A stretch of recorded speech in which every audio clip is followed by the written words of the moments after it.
Živijo, midva sta Eliza in Lovro. Pred nama je pomembna naloga, na katero sva se temeljito pripravila. Prebrskala sva splet in ugotovila, da naša predsednica rada bovla, poje, kuha ter vozi motor. Smo v predsedniški palači. Ali je to vaš nov dom in ali se po njej zjutraj in zvečer sprehajate v pižami? Predsedniška palača je moja pisarna, v tej palači ne hodim v pižami.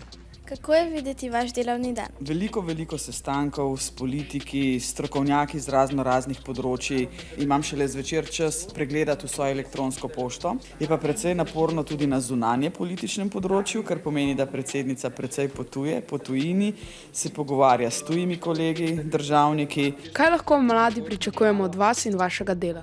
Podnebne spremembe so tisto, kar bom v svojem mandatu počela, se ukvarjala s tem. Vaš predhodnik je veliko obiskoval osnovne šole. Jih boste tudi vi? Z veseljem bom šla tja, kjer se bo nekaj dogajalo na področju ekologije. Ste prva predsednica naše države. Vam je pomembno, da punca opravlja delo, ki ga ponavadi opravljajo moški?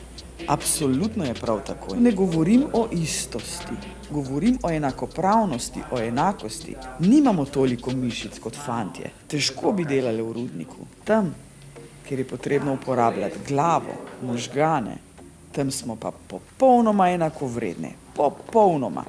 Kako se ljudje odzovejo, ko vas srečajo v mestu?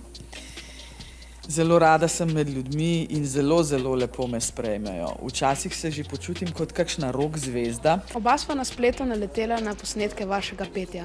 Kaj so še vaši hobiji? Skoraj 1 leto hodim na solo petje. Jaz rečem temu, da grem v vokalne toplice, tam se sprostim po napornem dnevu. Moj hobi seveda tudi moj motor. Zelo veliko fotografiram. Kot veste, sem ravno pred parimi dnevi zmagala na državnem prvenstvu v bowlingu v dvojicah.